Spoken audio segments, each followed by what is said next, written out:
I'm Alicia Pierce. I'm the Vice President of Marketing here at Texas, because we bring our show on the road, here at Texas Public Policy Foundation.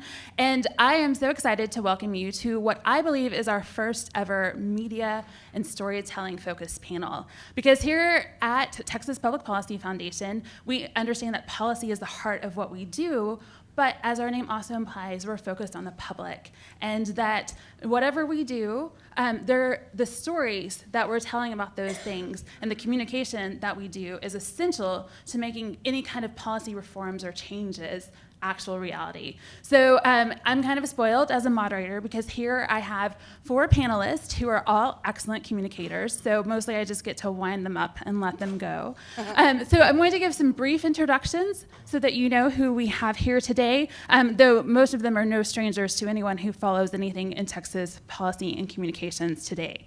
So to my right, I have Senator Connie Burton, who definitely brings an interesting perspective in that she kind of comes at it from all angles. First, as a businesswoman and entrepreneur. Secondly, as a state senator. And then finally, in her new venture, as a CEO and founder of The Texan, which is a new news publication here in Austin. And did you start that because your accountant said that news is the profitable thing? Yeah, exactly. It's a funny time to enter this market, is it not? We'll get into more about that later. And then, again, one more space to my right, which is not a political commentary, is Dr. Mark P. Jones, who is a political science fellow at Rice University. Many people know him through reading his quotes in various news sources because he is a go-to commentator on Texas politics. And even more people might know him at the Capitol as the guy who puts together the chart ranking members from most conservative to least conservative or most liberal to least liberal. Yes. And by the way, I love him. Because of a reason. Anyway. To the right of Dr. Jones, or to my right, your left, is Bob Garrett, who is the Austin bureau chief for the Dallas Morning News and has been since 2002.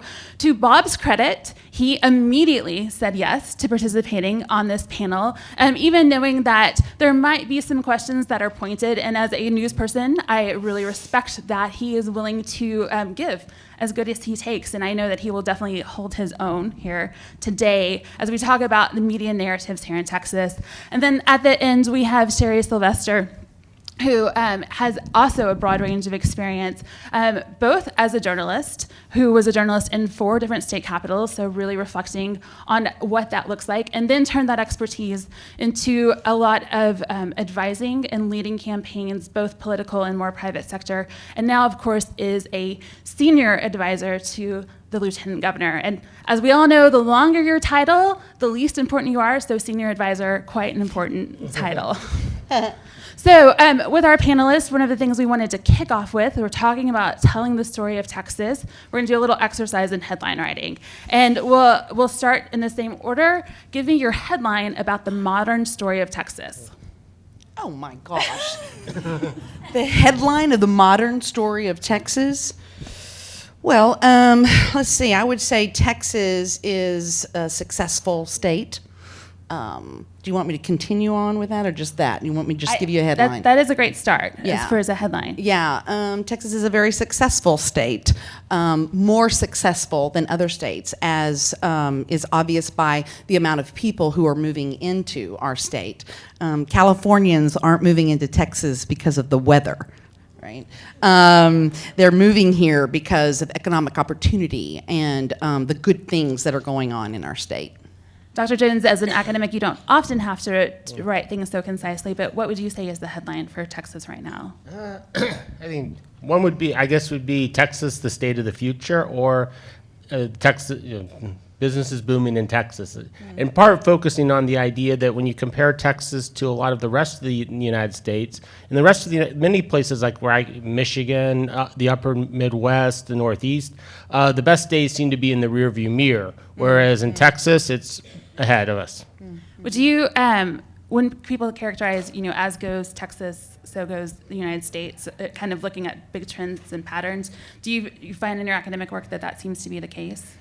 Texas doesn't have, it's a large state, but it doesn't have that outsized impact. But I think where Texas does exist on a very important plane at the national level in terms of an alternative model. That is, particularly an alternative model to the types of governments you see in the other large states, particularly California and New York. Bob, you're working with headline writers every day. What is your headline for the story of Texas? It's hard to make that headline clicky to meet our standards because we obviously are very concerned about search engine optimization and everything on writing headlines. I think one of the interesting stories would be the two Texases. One definition of news, and we can get to it more on this later, is conflict and unusual events. And I think the corridor, I was talking to a demographer recently about the explosive growth, if you take sort of a line from San Antonio to Houston and then go northward and even into Oklahoma and other plain states. The explosive growth in that corridor is truly phenomenal, and then the depopulation or stagnant population in other parts of Texas is truly phenomenal too, and I think that's going to be a defining aspect of our politics and governance for decades to come. That's a great preview. Sherry? I think maybe building on what Bob said about two Texases, I think we have competing narratives.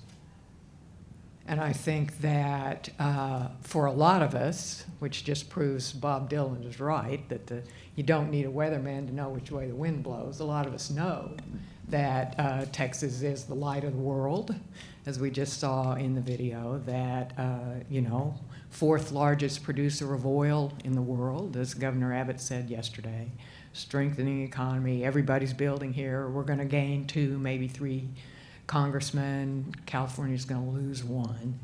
That says, that speaks volumes. But when I read the clips every morning, what I find most often is the underlying current that Texas is a dull-minded, backward state, filled with an electorate that elects, not very smart leaders who are wrong about everything. The tinge of racism, tinge of whatever kind of ism. Schools don't work, government doesn't work. So that's what I see in the morning papers. So you've got kind of a competing narrative going, and I think we have a lot to say about that. So you talk about 2 competing narratives. So I put this question out there, and I think we know the answer, but I'm curious to the why. Do narratives matter? And open to anyone who wants to take it. Why the 2 narratives matter? I'd like, if I may, it's exactly what Sherry Sylvester just said as to why the Texan got into the market. The Texan News is in the market because the reality and what is the narrative by legacy media outlets in many people's minds are 2 different things. And that has afforded us to get into a market that, as we mentioned earlier, it's strange, right? There's a lot of legacy media outlets who are going out of business, that are shuttering, and we're getting into the market because we see this opportunity that the facts are not always what is reported, it's more of a narrative. And that's not what the Texan does. Do you think that you're devoid of narrative? Everybody has a bias. There's absolutely and utterly no doubt about it. We're very frank about the fact that, I'm sure everybody in here knows, or if you don't, my political persuasion. We are very frank about that. All of us at the Texan are right of center. What we believe is that most all media outlets are not respectful of the worldview of a majority, frankly, of Texans, and don't report from our worldview. And so we are certain we're not cheerleading, we're not pushing a narrative, we're doing what original reporting is supposed to do, reporting the news, and then letting you all decide whether you like this or don't like this.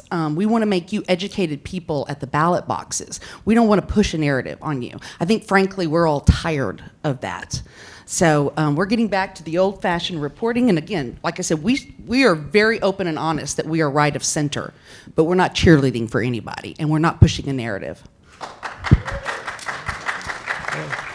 Questions? Well, I think when you're thinking about narratives, one thing to think, I think one aspect is that the media in some ways tend to be contrarian. That is, if if the government is conservative at the state level, you're going to tend to focus on the things that the government is not doing correctly. Right. I can come down to Houston, where it's a blue city, and our mayor is a Democrat, and our media is very critical of Mayor Turner. They've highlighted the extent to which he takes money. Essentially, almost all of his money comes from people that do business with the city, and that leads to that helps the bottom line. They highlighted the fact that his paramour was given a no contest $95,000 internship at the airport authority, and in doing so, indirectly sort of entered into his private life, which he prefers to keep public, especially being at least the view that many. Well, I'm not going to go there.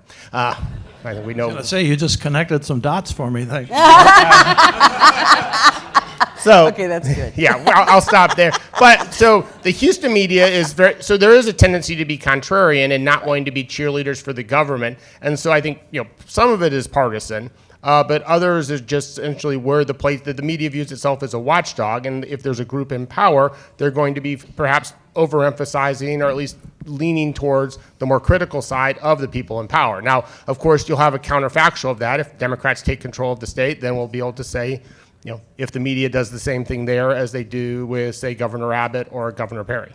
I want to challenge that a little bit. I think those are two different things. I think pushing a narrative and being critical of government. If there's ever been anybody critical of government, that's me, right? And that should be very much what media does. But that's a difference in a narrative pushing.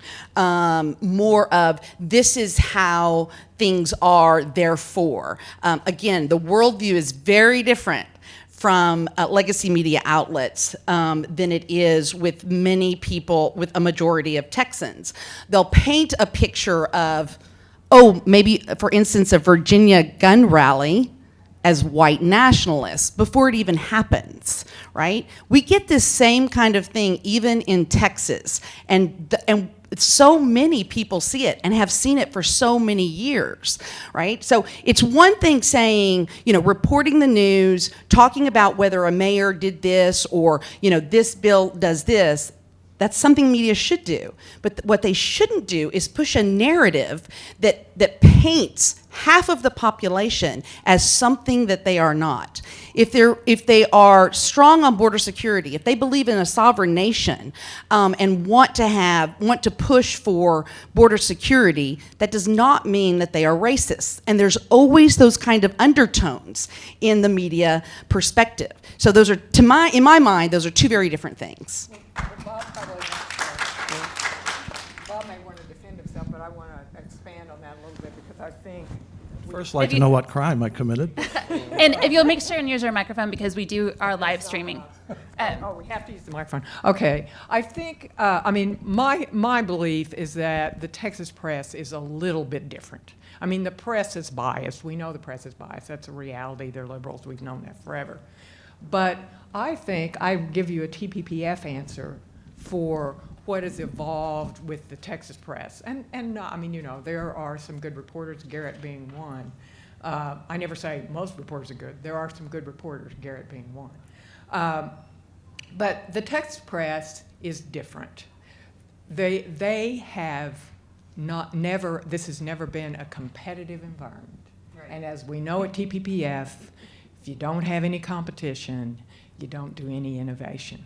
The New York Times and the Washington Post compete against each other. Almost in the last 10 years when I've been doing this work, I feel like I get fairer coverage from the Washington Post and the New York Times than I do consistently from any Texas paper. And I think that that's part of who they are. It's a long legacy. Remember, conservatives and Republicans have only been in control in Texas for 20 years. Before then, the Texas press got all their information from Democrats and the lobby. I would argue if you pull up your papers today and you see where those stories are coming from, the sources are Democrats and the lobby. That's who they talk to. That's where they get their information. So that's one piece of it. And another piece of it is, through no fault of their own, the legacy of the Texas press is embarrassing. I mean, remember Molly Ivins, who's a saint, right? Molly Ivins, a saint. She said, talking to Republicans is like talking to the followers of David Koresh. Now, that's where they come from. Right. The whole fake but accurate, invented in Texas, by Texans. Dan Rather, Bill Moyer, Mary Mapes, that whole mess. Who solved the fake but accurate story was the Washington Post. That was the Texas press never pulled out of that. And we've just seen the national press have to override the Texas press on a big national story because everybody in Texas thought Beto O'Rourke was a good candidate. It took the national press about 15 minutes to figure out he didn't know anything. And he wanted to take our guns. And he wanted to take our guns. So I just a little historical perspective on what you're thinking.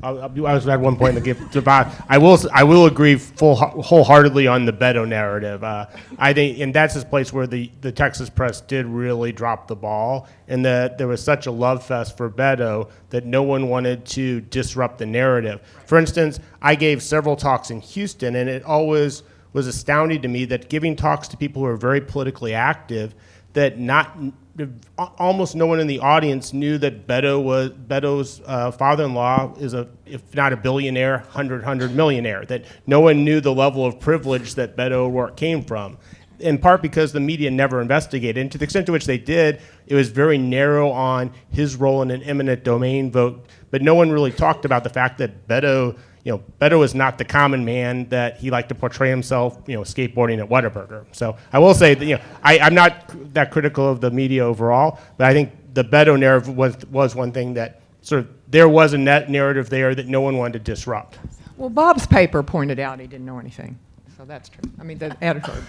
He did what? He did what? Well, the Dallas Morning News pointed out that Beto didn't know anything. They went ahead and endorsed him. I'll challenge you on a couple of Dallas Morning News. But also, Speaking of Dallas Morning News, I did want to, on that narrow point, remind Mark, maybe he missed it. I did a profile of Beto in which I explored Bill Sanders, that's his father-in-law, to some considerable extent. We also did a piece on Beto's days at Woodbury Forest Prep School in Virginia. I don't think we were portraying him as the common man, even though those tweets of him skateboarding. Thank at you. Whataburger I was just about to go there. Viral. Yeah. But I'm not sure how to get back to telling the Texas story.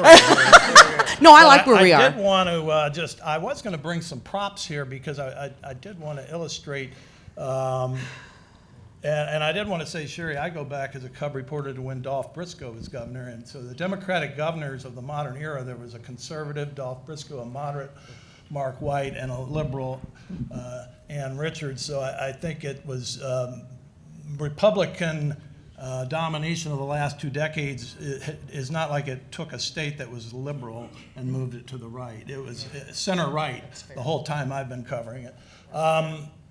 But the props I wanted to bring were Chairman Heflin out there remembers Elliot Shapley, senator from El Paso, used to put out a booklet, Texas on the Brink, filled with all the statistics of rankings of us being 49th and this and that, the other, mental health spending, education, whatever, all kinds of statistics.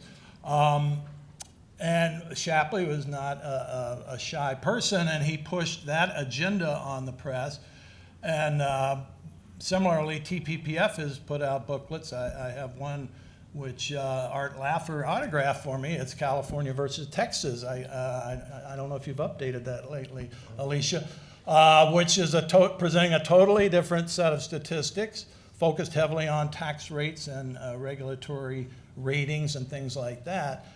To then connect things to unemployment rates and population growth being the main sort of laugher determinants of whether a state's successful. We're aware of people promoting these views, and they have interesting information, but of course they are selective statistics. And we're truly not here to cheerlead for anyone. I think Mark is right that the press has a contrarian bent, and when I got into it many decades ago, I think the mantra was really afflict the comfortable and comfort the afflicted, and that was sort of just the prevailing ethos. I don't know the morning headlines or whatever you're reading that gets this sort of derogatory view of Texas as run by cretins and racists. Maybe that's the editorial pages. I don't read those, but I don't think our news report is promoting that narrative. And narrative is sort of something that's crept into from academia or something I'm not real familiar with, pushing a narrative. It's finding a story and telling it well and accurately and fairly. And Bob, on the SEO, we'll come right back to this, but when we were talking about writing a headline, you mentioned SEO, so search engine optimization. I'm curious, do you think it is that mainstream media, traditional media, pushes a narrative by its selection of stories, by the prominence and its placement, or are we selecting these stories ourselves through SEO, we click on the video of Beto skateboarding, right?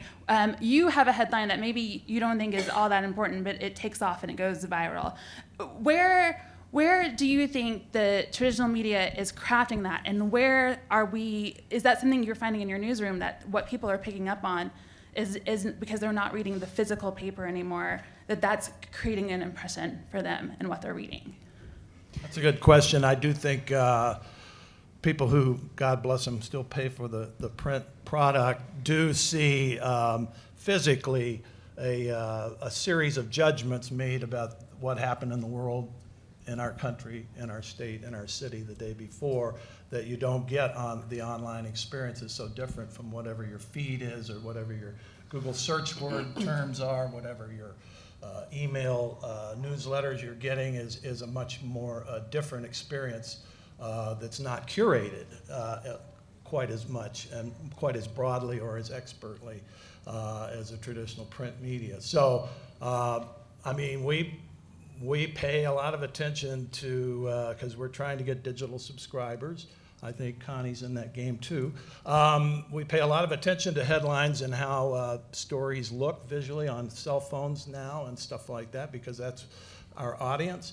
And we love it when our stories get picked up by Matt Drudge. That's just like an amazing phenomenon to see what happens to your story when that happens. Our whole current performance metric in our evaluations of the Dallas Morning News has to do with how many page views, how much engagement, time spent on our stories, but also as groups, not individuals, but my group would be the Politics Hub.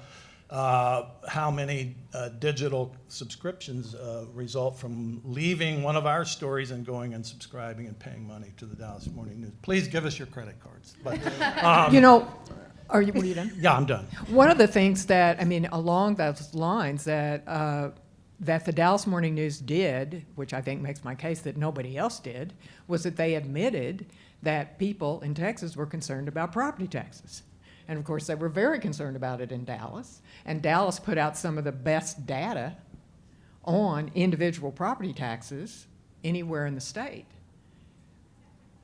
In the rest of the state, it wasn't, the property tax argument was not from the point of view of the people, for which it had been the number one issue and something people wanted changed for 15 years.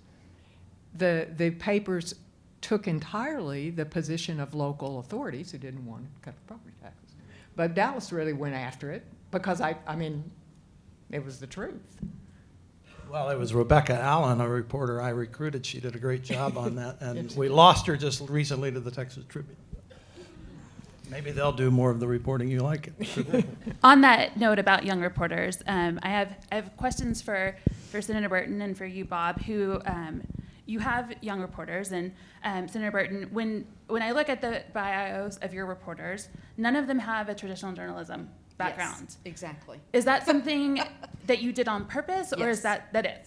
It is on purpose, and it is a result of where the journalism industry is. Trust me, when you're out looking for journalists who are right of center, so they understand the viewpoints of, again, half of Texans, you can't find them.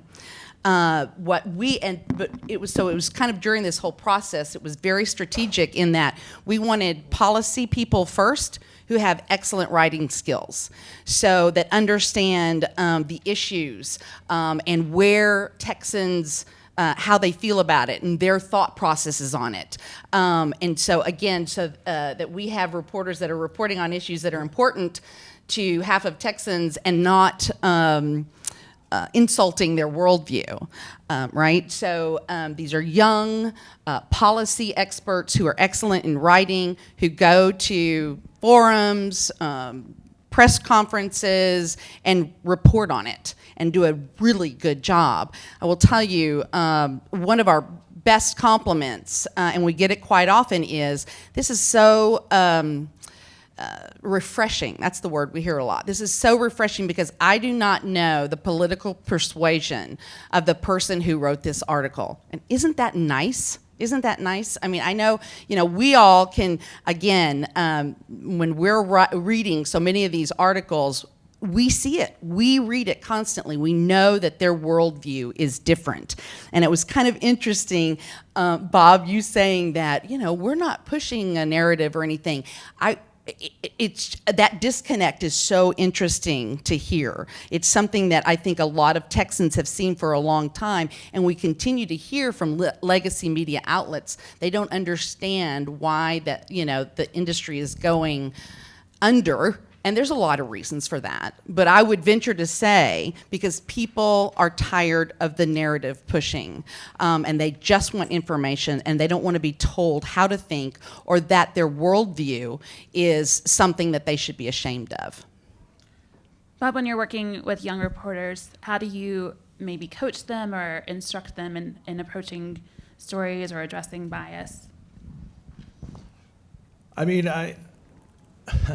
at the risk of conceding too much to sort of the culture war, the people, I think there's people who have a stake in maintaining a kind of a culture war mentality on both sides in American society, and I tend to personally try to put it in some historical perspective that we are not, we've had periods of tremendous domestic tension, and it's this phase we're going through is not going to be eternal, but I do want to acknowledge, and I guess Connie said she didn't want to hire anyone from the J schools or whatever. She wanted people with different backgrounds, and not being a product of a J school myself, I relate to that. I mean, I believe journalism is a craft. You can learn it on the job, and I also acknowledge, I think, that academe now is largely dominated, outside of sort of the Christian private school slice of it, by baby boomers and their proteges who are left of center. I mean, so I think some of the products of J schools we have a strong relationship with UT Austin, and so it's a pretty strong vibe you get that most of the kids coming from the J school are not movement conservatives. I'm happy to grant all that.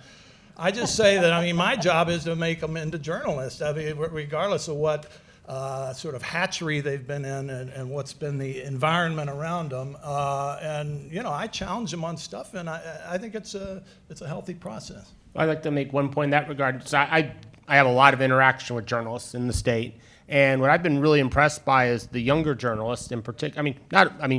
We have mostly younger journalists now, in part because our older journalists seem to be being pushed out for salary reasons. I think that's an unfortunate trend. Several of the Texas papers have moved on and essentially gotten rid of their more senior journalists. But the younger journalists I talk with, they're consummate professionals, and they're in an extremely competitive market. That is, the journalism market now is out of control, where only the best to rise up. And so They're hardworking. They really try to get the story right. They're focused on the facts. There may be some issues about the stories that are selected, but I think but when they report on a story and when they do the analysis, they're consummate professionals. They really do try to balance it out, and they try to get the information right. And there are a large number that come from outside of Texas, and I've been really impressed about how well they get up to speed in a relatively short period of time, in part because they're constantly working. I don't know if many of them can keep up the rate because they seem to be working at a level that doesn't seem sustainable, at least into your 40s and 50s. But I've been very impressed by them all. I reach out a lot and work with young journalists, particularly young women journalists, and who are in environments where it seems like the narrative is driven by cultural perspective, as Bob would say. There's a piece of the journalist culture in Texas that makes me wonder why there's not more curiosity. When you look at issues that go by that don't get picked up, or stories that didn't get written. I mean, I could never figure out, thinking of a couple of them, Eighth Ref. Horrible story, never got any good press. Eighth Ref, right-wing conspiracy, no one ever talked. That's the grading of the schools. That's the grading of the schools. Does your campus performing A, B, C, D, E, or F, grade them just like everybody else. So this was really difficult to get this passed. Finally got passed last year, did exactly what we knew it would do. Communities rallied around it. People in a community with a C school, they started going down the school, getting involved, moving up. The whole Rio Grande Valley, where we got a lot of charter schools, of all the schools down there, no one got below an A or a B. It's a pretty good story. That's a pretty depressed part of our state. Never really got that story. Still working for that story. I could never, and then on the other side, it's a lack of curiosity. Why didn't the press care about taxpayer-funded lobbying? That's something. Why did they seem to be on their side rather than on the side of us who were trying to stop that so the taxpayers wouldn't have to pay for these guys in $5,000 suits to go up and down the steps of the Capitol? I mean, that I expect a reporter to care about that. It seems like there's just not a lot of curiosity about what we conservatives are doing, or not enough for me. I want more curiosity. And if I could piggyback on that, another example, and I've got plenty, is recently the Tarrant County Sheriff Wayborn was in Washington, D.C. He was talking about immigration, and he's a strong border security sheriff. And he got in front of the podium in D.C. and spoke 4 minutes, quick talk about what they had talked about. I think it started with the Texas Tribune, and with their credit, they took it down, but they reported that Sheriff Wayborn said that migrants are drunks who will run over your children. This is a Republican sheriff in Tarrant County who is strong on border security. They tweeted it, the Texas Tribune tweeted it. It went from Houston Chronicle to KVUE, it went national. This is a sheriff, nobody contacted him. Nobody had spoken to him, speaking of curiosity. We, of course, had one of our reporters listen to the audio, and this young woman reporter that we had said, that's not at all what he said. And come on, let's forget about whether he's Republican or Democrat. Do we really think a sheriff is going to say, illegal immigrants are, did I say that right earlier? Illegal immigrants are drunks who are going to run over your children? I mean, come on, right? So she listened to the audio, reached out to Sheriff Wayborn, who was happy to give her a statement on that, and wrote an article. Now, we can't compare we are new, we're barely a year old, so we can't compare with these kinds of viral hits against somebody like that, because it did go national. But thank goodness at least Tarrant County had something to post on their social media pages, this is really what happened, because this media outfit was curious, wanted to find out what he said, and reported it. Now, you can still not like it or like it, but we at least reported what happened, and we didn't push a narrative that was within seconds all over the country that a Republican sheriff in Texas with a cowboy hat who's strong on immigration said illegal immigrants are people who want to run over your children. There's a problem in media. This is the kind of thing we see constantly. And there's a narrative out there that gets pushed, particularly, and another one is an issue of Second Amendment rights. I'll tell you another story. We were only like a couple of weeks old, but our speaker, a Republican speaker, accused a Second Amendment advocate of going to his home, brandishing a weapon, and just saying all these things about this Second Amendment supporter. Everybody went out with it. All the media just printed what he said as if it was true, because of course people who defend the Second Amendment are crazy people, right? So we were only a couple of weeks in. We said, this doesn't sound right. We know people that defend the Second Amendment. You know what we did? We got the dash cam video.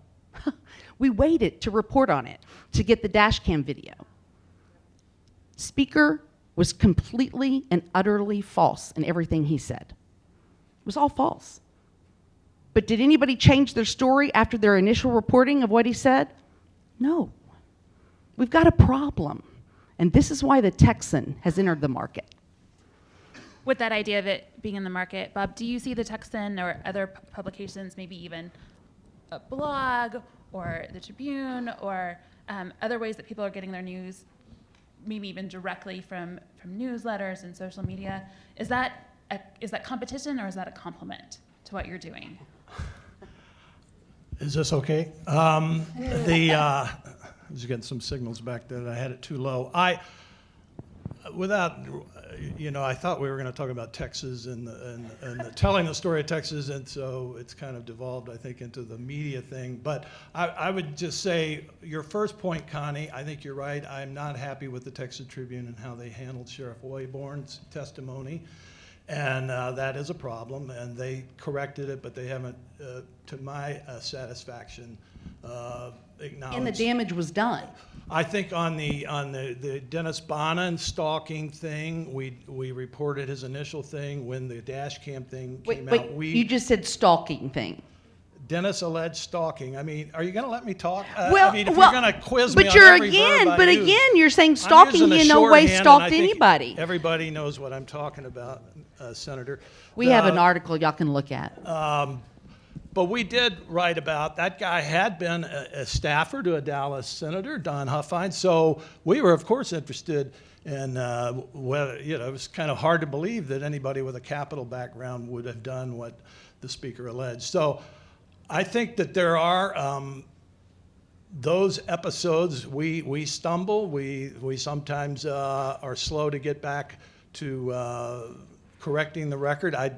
I would just say, hesitant to do this, but that one dash cam video did not completely dispose of what the allegations were, because some of them involved Price and other legislators in different places. But you just said the Texan, we waited, but I've seen you put out fundraising and stuff, and one of the stories you've promoted that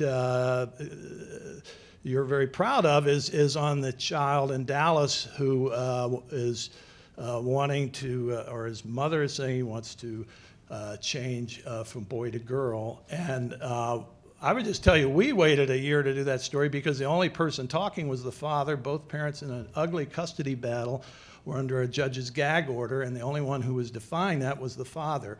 Now, the father was giving a line that is popular with social conservatives who are uncomfortable with this whole issue. I think we're all uncomfortable with this whole issue, but I can tell you, as someone who's covered child protective services for 20 years, we don't write stories with only one side, and that's why I've hundreds of times turned down people who wanted us to write about their CPS case, because I tell them we can't know all the facts. We can't get to the full reports of CPS, or they're shrouded in confidentiality. I can't put you on a polygraph. I can't subpoena records. We don't write those things. Now, you wrote it and you did it your way, but I'm just saying we wrote it in a different way and waited, and I think that there's different approaches, and anybody who reads our products can see the different approaches. We didn't, y'all, we were in the courtroom. Our reporter was in the courtroom and reported how the story was going in the courtroom, which was in Dallas County, which the Dallas Morning News was not at.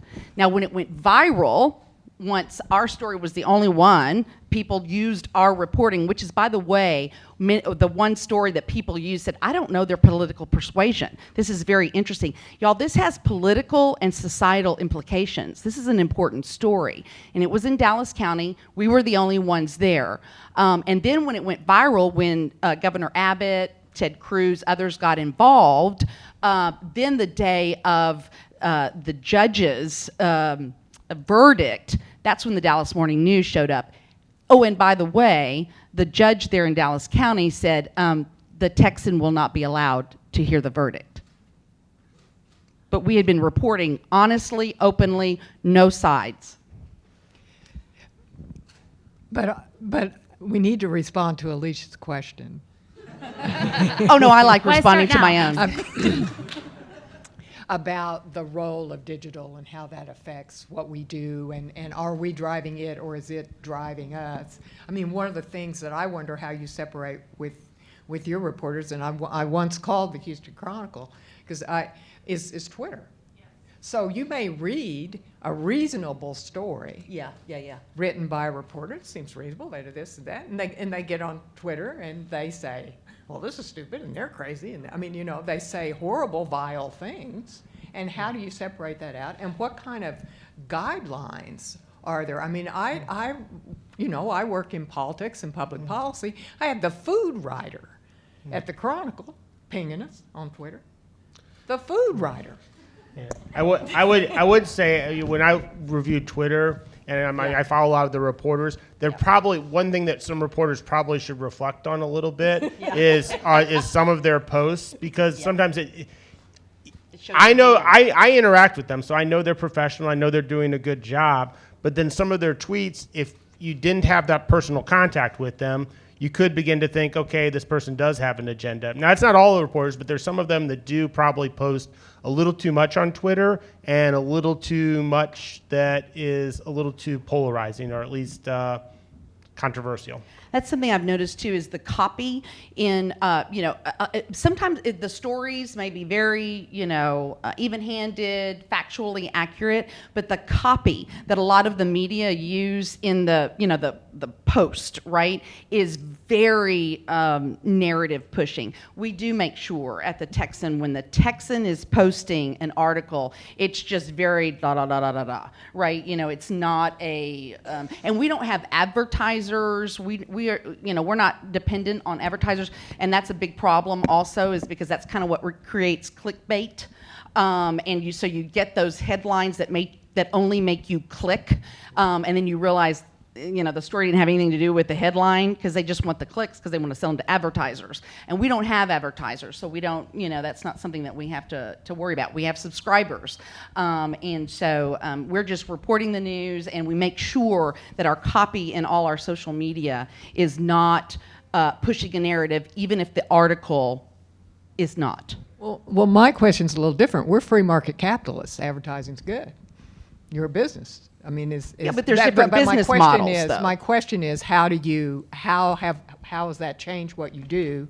I mean, you can write a terrific story, and if nobody reads it, doesn't matter. So how do you work with that? Well, that's attention, and Yuval Levin, some of you may know this conservative thinker. I was listening to his podcast with Ezra Klein recently, and this precise issue of journalist use of social media came up, and I thought he had some really good points about his latest book. He did Fractured Republic 4 years ago, and I don't know the title of it, but the theme of it is about strengthening institutions as a way of improving our civic life. And the institutions of journalism, he was saying, need to assert their prerogatives and their traditions more, because individual journalists get rewarded in this. As Mark knows, these young journalists may have to have 6 different jobs in 15 years. The platforms are changing. Their incentives are to use social media to stand out and become known. Our institutional interest is that they use it responsively. I mean, yes, draw attention to our work, but don't do what you're talking about. Yeah. Well, no, and I think that, but I don't know how. You go into a lot, I see this more at TV stations, but you go into many TV stations, and literally there will be a board with people ranked based on their number of followers, their number of tweets, their number of, essentially, their social media numbers. And so there is an incentive created. I don't know if it's that, I don't walk into newspaper rooms, but in TV stations, you'll see, there's always a board someplace that has people ranked based on their social media performance. So we're getting close to question time, so be thinking about your questions. But as we're getting to that time, I think there's one question that we are always asking ourselves at TPPF, and is that, are conservatives just bad storytellers? Right? There's narrative out there, and we keep talking about narrative and narrative and narrative, and telling the story of Texas. Are conservatives just not telling the story or connecting the dots? Is there something conservatives can be doing better to make sure our narrative is getting out there? What part can we take responsibility for?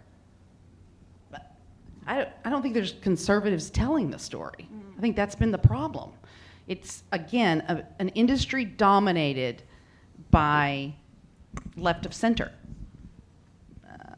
The story of conservative is not the same story. It's not their story. It just doesn't get told.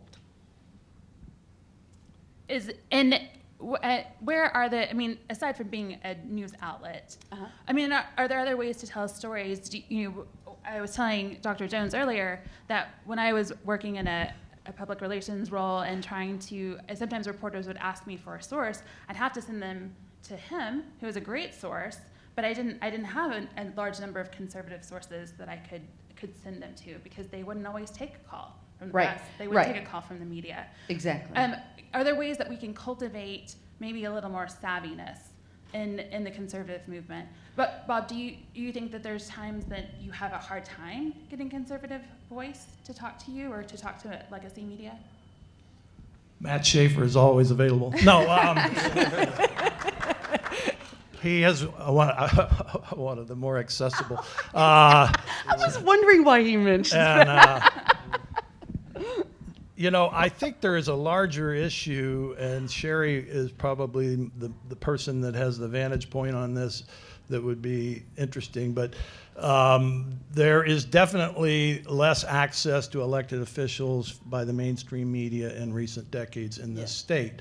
There is also less access to open records, which I think any libertarian or anybody else, Tea Party person, would be concerned about. There's been a descending of the curtain in a lot of ways, and I would just say I think that your premise, Alicia, earlier was how can this story be told better. I think it naturally impairs us and makes us suspicious when we lose records access and we lose access to electeds.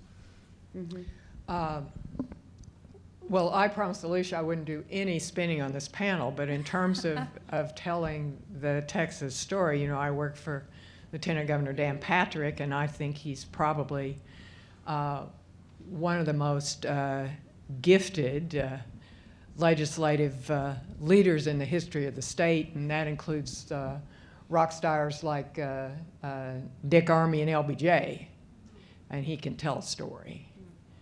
And but so often he's coming up against a narrative going the other way that that story doesn't get through. I think Governor Abbott's a good storyteller. I think we've seen him on the national stage this week, and he's told a lot of stories. The press does. In terms of access to the leaders. An interesting thing, I saw last week, Corpus Christi paper reported on something, and they reported on the National Review. And I know this is not true, Bob, but they reported in the National Review. And they said, the National Review, a publication that many conservatives read. if you're covering Texas, why aren't you reading it? 20% of Fox News' audience is in Texas.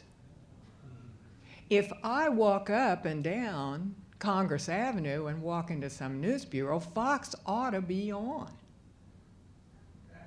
Because I can guarantee you they're not going to go through one prime time segment without somebody from Texas.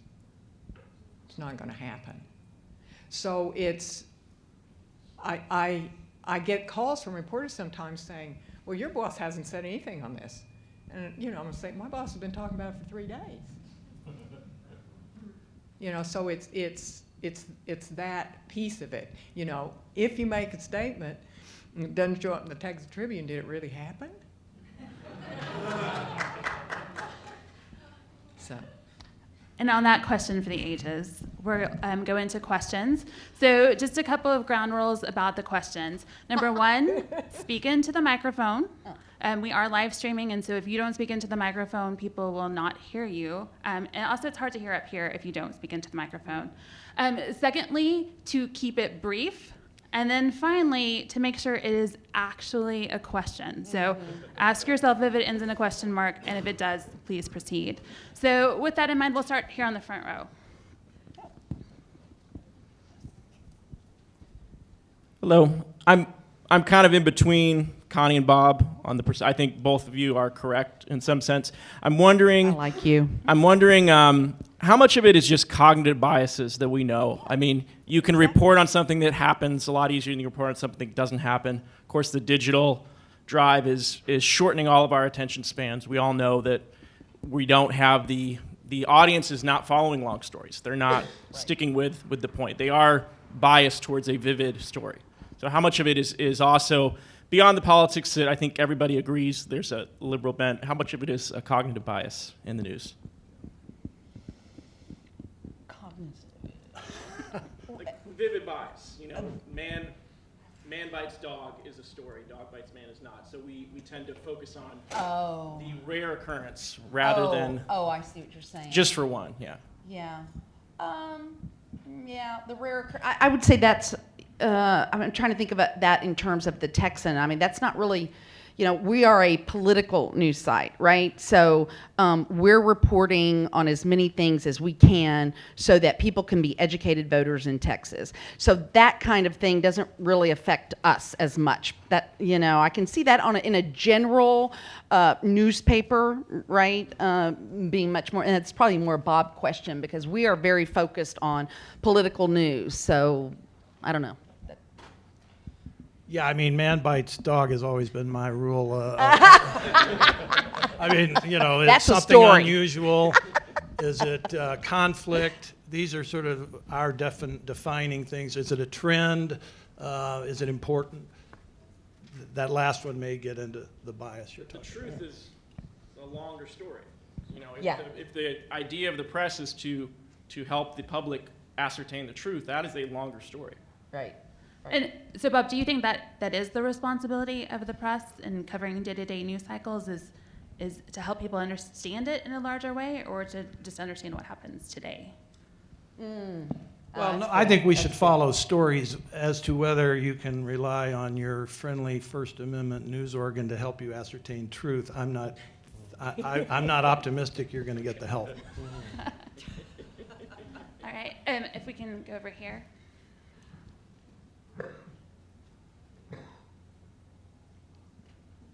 Ms. Sylvester, I couldn't hear what you said when you were praising the Washington Post reporting. You mentioned Dan Rather in there, and I'm sure you're talking about his 60 Minutes report on the so-called Bush papers on this that were totally fake. Yes, sir. All right.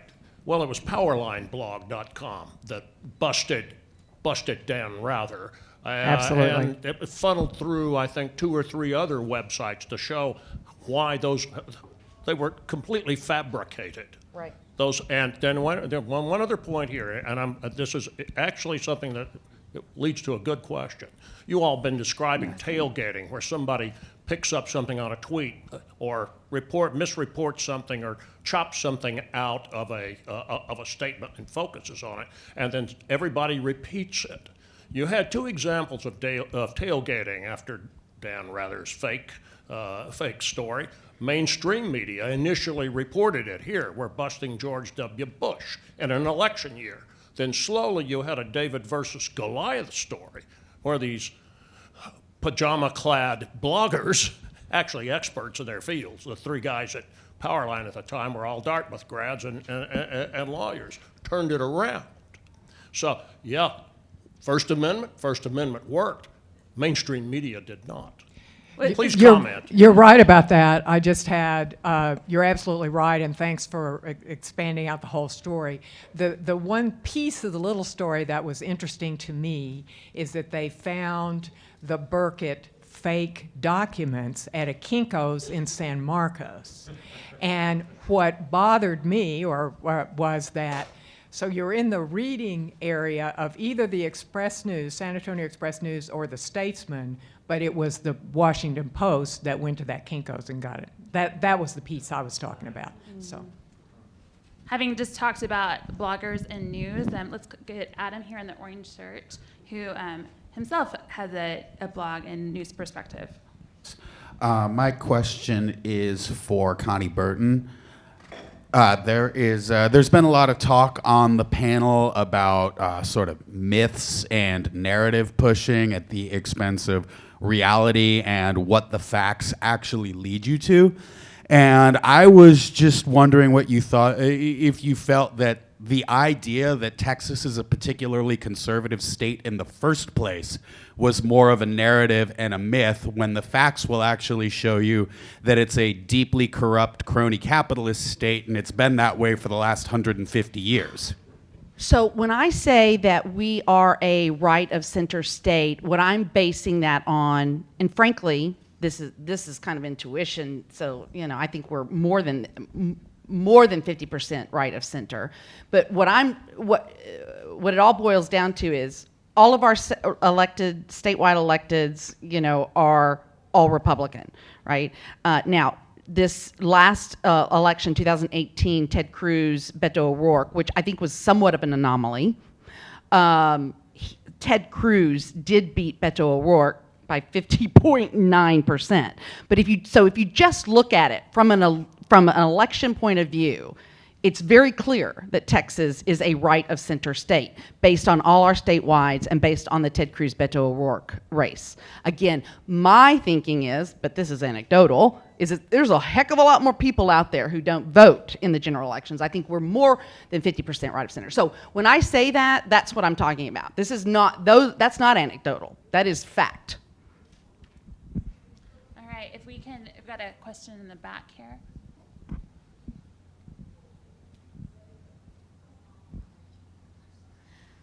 So y'all were talking about if anyone's even telling the conservative stories, like who's doing the storytelling there. And I was wondering how much or how successful social media has been in allowing elected officials to do the storytelling themselves, and if that's if it's really competing with the audience that media itself has, and how successful that's been. If I may, so I'm going to take off my owner of the Texan hat for a minute and say that, I was an activist. I was a conservative grassroots activist long before I even ran for Senate. And I remember Twitter at the time, which was then a beautiful thing. It's become quite the cesspool, but I still love it. But I remember loving social media because for the first time, conservatives can kind of get their message out. It didn't have to go through the lens of the left of center media, right? Which was very hard. You mentioned earlier, how do we get our story out? And we couldn't. So this is from an activist point of view. I remember loving it. And then of course, as an elected official, you can do that now more, right? You can talk directly to the people because of social media. And I think that's a lot of why a lot of conservatives no longer and I know this, don't talk to media because they can get their message out. Why go to give a quote to a media organization that is going to be twisted in a way that you didn't say it? And I don't think that's always purposeful. Let me say that. Again, I think the worldview is different. And that's why. I think there's some that are, nefarious, and but for the most part, I think our worldviews are just different. And so social media, I think, has definitely allowed people to get their own story out. And I do think that's part of legacy media's problem too, and why maybe more are shuttering, because we get information out without them. But I do also think that there's definitely the aspect that people are frustrated with them because it's more of a narrative pushing than it is just getting factual information out. Well, but wait, so just to get a counter aside, so based on that, there is an advantage when you go directly, then you get your message exactly as you want it. If you go via the media, you're going to get it, but it's going, they're going to essentially try to balance it out. And so I do a lot of work with the work I do with media, and I'm at least almost never misquoted. And I think from a media perspective, if they burn someone once, then that's it. So I don't think that there's also purpose. There may be quotes that someone doesn't like, but then that's part of their job is to provide a balanced, or at least their view of a balanced narrative, or at least I don't even want to use narrative, a balanced story. And as a result, it's not going to be the same as you going directly and having it being 100% your story. Yeah, I agree. I don't disagree with that. There's just one more tiny piece to it, though, in terms of, I think we do use social media to communicate. Obviously, just look at the president. But one of the things that's happened is we know that still the percentage of people on Twitter is very small. And one of the narratives that has been pushed by legacy media for a long time is that the demographic shift for the left and the left of center is going to come in. The population is going to change. It's inevitable that Texas is going to turn blue because of the way the demographics are breaking down. Well, what they learned in Brexit and what we're learning in this country is that the whole idea of this ascendant takeover is really not playing out for a couple of reasons. First, a lot of populations, a lot of minority populations are becoming more conservative. The second thing, what everybody hadn't banked on, is the baby boomers are not backing down. Nobody's walking away at 70. People are still voting to 80, 85. There's still a force. So this demographic shift has not happened. And so the problem with the social media is you can 20% is the most you can ever get on Twitter. Facebook a little more, but Facebook's harder to communicate on. So I think that's a problem for us too. Got someone back there? Yes, Gary Thompson. So having been on Twitter since it launched at South by Southwest, Twitter hasn't changed. The people using it have changed. Yeah, you're right. Right? Absolutely. But the question is, when you think about Twitter and you think about the Texas story, I can't help but think about what started to go viral, which is President Trump and the governor in Davos. And suddenly people see, oh, they may never have seen our governor, right? And the joke about, hey, we're trying to get more deals that I didn't get in Israel, right? So what is the Texas story in your mind, and how are the different ways of telling it beyond just news organizations, but that little moment of video that didn't come from a news organization? Yeah, I like that. Was that a question? Was that a question? Because I like that statement. I'm Texas story, right? And what are the ways that we can see it being told? Because nobody planned for that moment of video between Trump and Abbott, right? It wasn't a planned news story. It just happened. So what is our Texas story, and what are all the different ways that we can tell it? I think you determine what the Texas story is. I mean, we're just supposed to write. We're supposed to give you the information so that you can know, again, without pushing a narrative. And we all decide what stories to write. So I'm not naive enough to think that, and we can't tell them all. But again, what brought me to the marketplace is because I didn't think that it was the whole story. Legacy media outlets, again, kind of tell it from one perspective, and there's a lot more out there. So, but the story is just, I mean, you all determine that. We just report it and let you decide. I did see the video you're talking about, and the governor's declined to take a ride back on Air Force One, and I've got more meetings and whatnot, and Trump said, oh, you're going to do some more deals or whatever. I'm still processing Adam Conman's remark that we've had 150 years as a crony capitalist state, but I think there's a connection between governors and economic deals and what Mr. Conman said. I wanted to do one thing, which I find provocative. I don't have the answer, but the reference to 150 years tees it up for me. TPPF has constantly sort of said, and the very description of this seminar was the Texas success story as a result of conservative governance, as if it were exclusively the result of conservative governance. That's an interesting proposition. But it would be interesting to me if Mr. Laffer or some of your brilliant minds would put out a pamphlet on why not the Deep South states booming like Texas. Texas has a unique history. I don't pretend to understand it all, but we entered as a republic. We kept our lands. They weren't federal lands. Turned out a lot of oil and gas on those lands. I don't think politically our culture was that different from the rest of the Confederacy. Why is it that Texas developed a permanent university fund, a permanent school fund, and then entered the 20th century in better shape, and then arguably with LBJ bringing NASA and other things to Houston? I don't know. I just think there's a lot more than tax rates and regulations that define a state's success. I think that's a fair point. Did you want to add anything, Dr. Jones, having a more broad kind of academic perspective on this? Well, now I'll pass to the next question. Excellent. Smart man. All right, got one over here. Hi, Chris Miller from the Chris Miller Show, 9:30 a.m. The Answer in San Antonio. We're Salem Media Network. So I had a question. It's kind of a two-parter. How do we go on the offense and be more proactive and not so reactionary to leftist attacks on us as a party, as a cohesive party? And the second part of that would be, what is the plan to curtail the propaganda machine's influence on our youth and our future generations? Sure, that might be more to you, a political question. Well, you know, I was standing in the halls one day when a hearing had gone, coming out of a hearing, really mean hearing in the House. You know how they can get mean over in the House. And we're pretty polite in the Senate, and the chairman came out, and I said, Chairman, how do you deal with that? You know, how do you deal with those left-wingers banging up on you? And he said, you just love on them.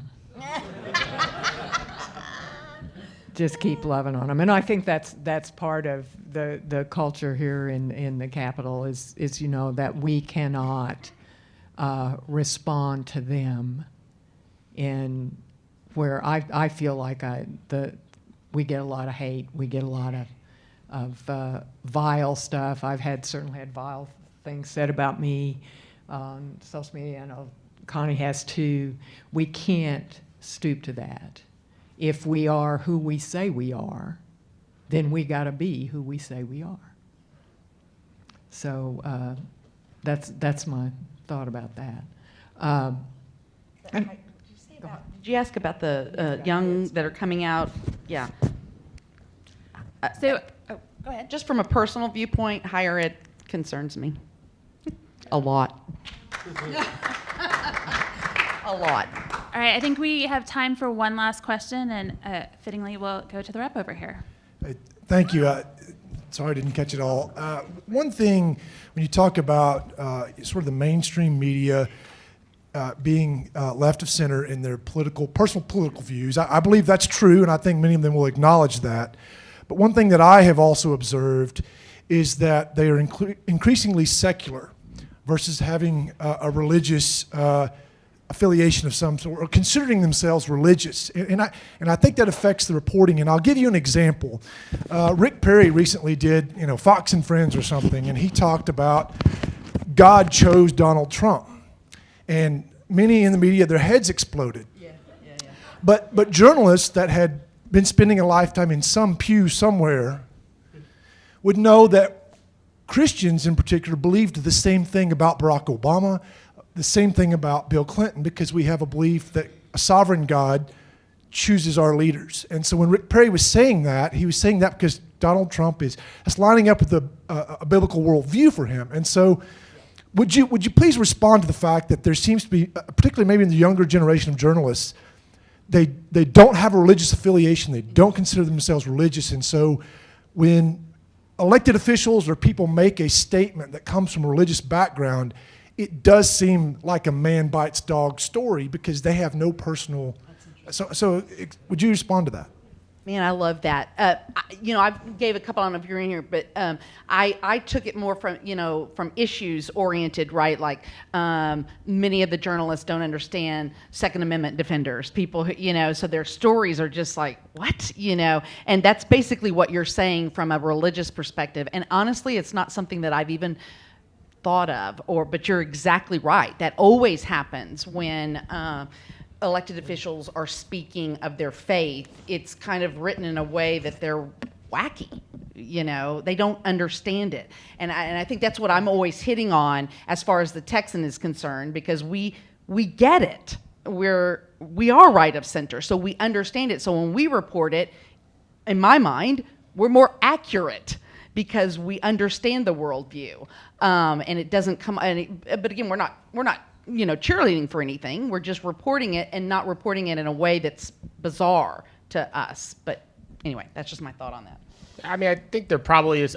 We'd have to. Every individual reporter is unique, but I would say it's different from a Second Amendment right because there's faith and there's not faith. I mean, Second Amendment rights would be my support for carrying firearms, but your faith is sort of something that undergirds or at least Second Amendment rights does not undergird my entire life, whereas my faith does. So I think that if you don't have that faith, it could make it more. I wouldn't say it leads to necessarily a bad narrative, but it makes it more difficult for reporters. Like anything, if you're trying to understand the context. I think the good reporters are able to do it, right. But for reporters that enter it with a very skeptical point of view, and as young people, a lot of our young people have left the church. I mean, that's a crisis that it doesn't just afflict the reporters. It pretty much is constant across society.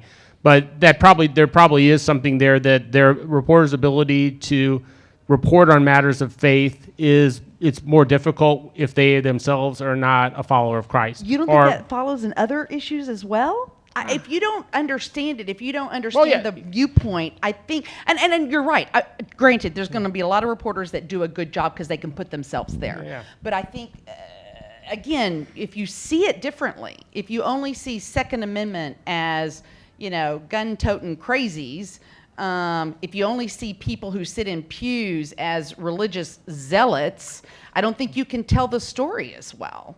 I think it's like that everyone has to try to understand context and have the empathy to understand where someone else is. That's what makes a good reporter, makes a good academic, makes anyone. You have to be able to see things from everyone's point of view. I would just say faith is so much deeper and so much more all-encompassing that that's far more difficult because then you really are living in separate worlds. I see. Regardless of the issue, whose responsibility is it? Is it the policyholder to say it in a way that will be understood, or is it the journalist who should write about it in a way that is understood? I think we have a responsibility. Representative Shaver, as the child of two Southern Baptist educators, I knew the context from which Rick Perry was making that quote. I would challenge you, not all Christians have the view that there is that sort of intimate involvement of the sovereign God in elections and picking individual leaders, but we could discuss some New Testament passages there. But I think it's a question that it is our responsibility to understand literary allusions and what phrases of speech our leaders use. Like Pace Picante commercials? What? Like Pace Picante commercials? The recent controversy about Get a Rope? Yes. Yeah. So, but it's a question of literacy. I admit to being illiterate about a lot of aspects of mass culture that my younger colleagues talk about. So, it's a continuing dialogue. Just an anecdote, just to throw in at the end here. So it is a question of literacy. I don't know if you do this at the Dallas Morning News, but we had these kind of mentoring, when I worked at the Express News, mentoring, roving editorial things that we would do with younger reporters. And I was working with a young reporter, and she was writing a Christmas piece, and she said, it's like the old saying, it's more it's better to give than to receive. And I said, that's not an old saying. Christ said that. And the young woman looked at me and said, I guess I can't use it then. So it's just a different literature. Well, I want to thank all of our panelists for coming out today.